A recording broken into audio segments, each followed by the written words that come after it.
You know what I'm saying? Do you take on mentees? Because I know it's a lot of people out there who says it's so important to, not only just do your craft, but to give back, because some people, do you take on people? Well, I'm asking you that. I know you do. I know you do. My thing is knowledge is so important because it's powerful.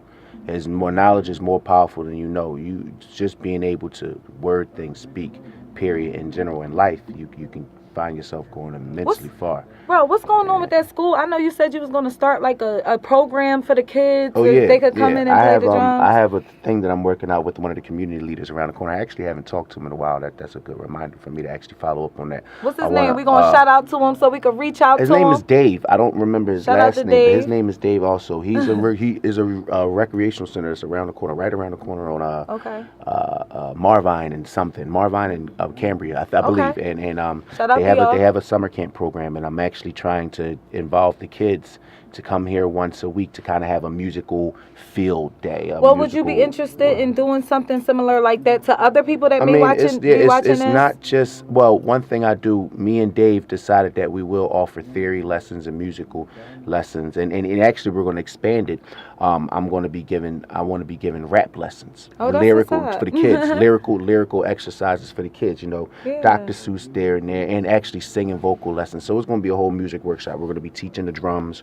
We're going to be teaching piano theory. We gonna hold him to that. I'm going to hold him to that. It's going to be Sundays. It's going to be Sundays. We already decided. We got the blueprint out. It's just a matter of just taking action. Yeah. We want to make sure we tight. We want to make sure we have plenty of keyboards. So donate. People who listening, it's some good space here.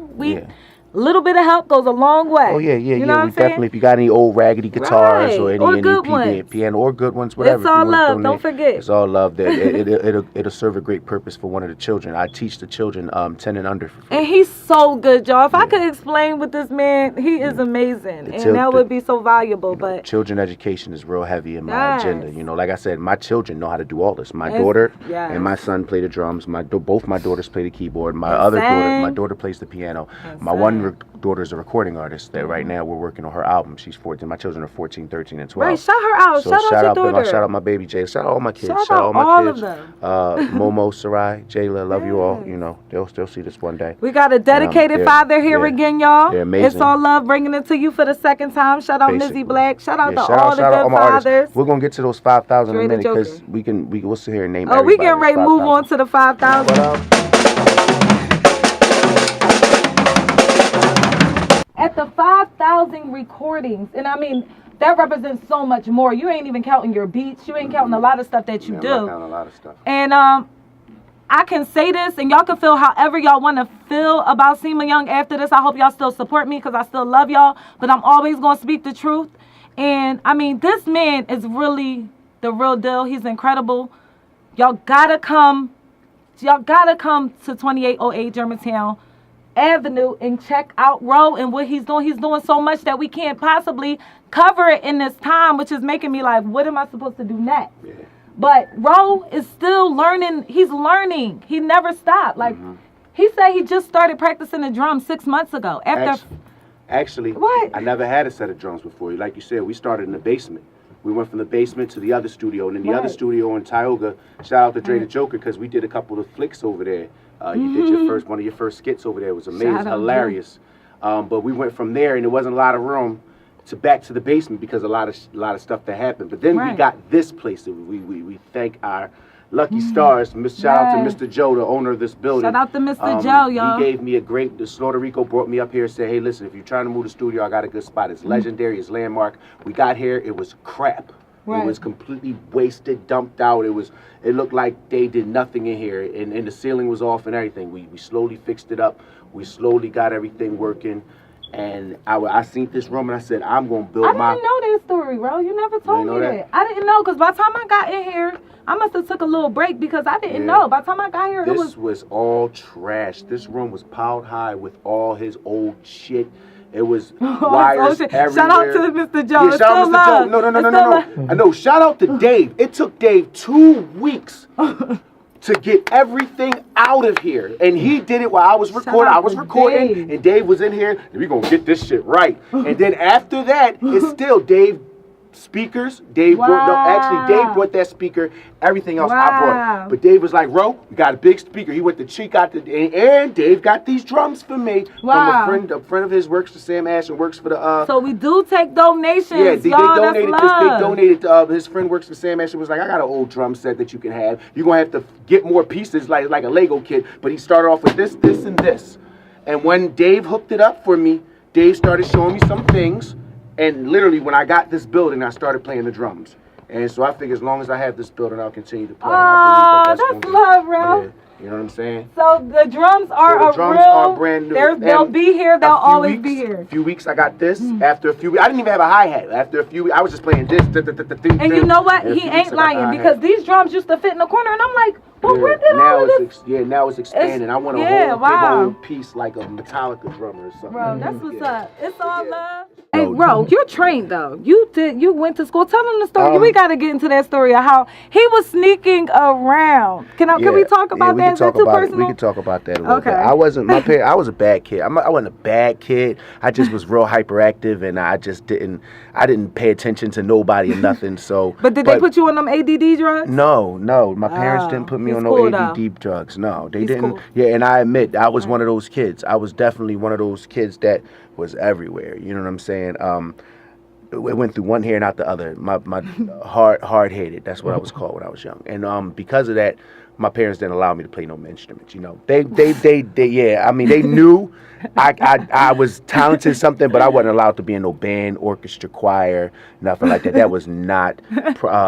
That's not going to fly. So what I did is I snuck and did it anyway. I forged my parents' signature from 3rd grade on up. Not really. No, I'm dead saying no. We're going to skirt that out. We're going to cut the, I don't try this at home, children. Don't do it. Don't do this at home. Just let them do it. Let them do it. And I'm explaining to you why. I'm explaining to you why you let them do it. Because number one, I don't believe music is an extracurricular activity. I don't believe it's something, a bonus. I don't believe anything that a person has a talent doing, even a sport, basketball things. I believe none of that is something that you give a person because they were good. I believe that it's a part of living, part of learning, and a part of a culture and creation.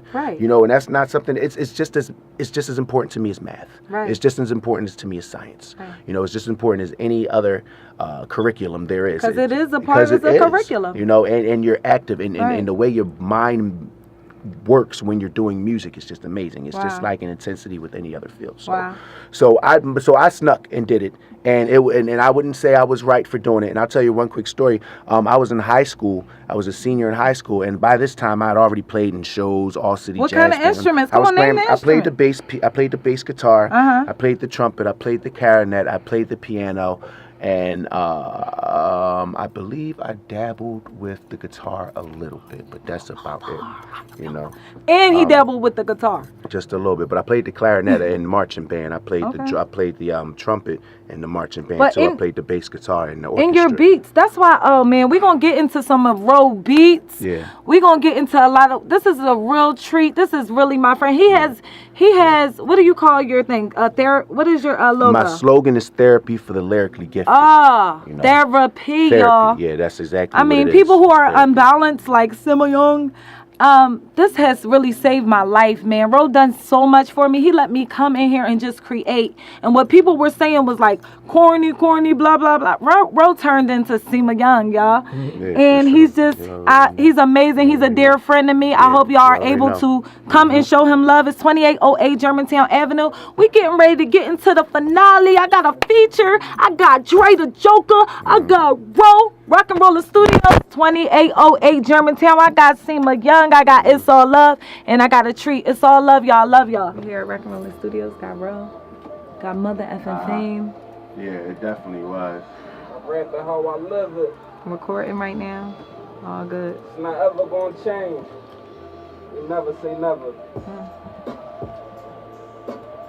Alright, punch me after that. Definitely dead though. I ain't gonna hold you. Leave that and punch me like a little bit before it. Got you.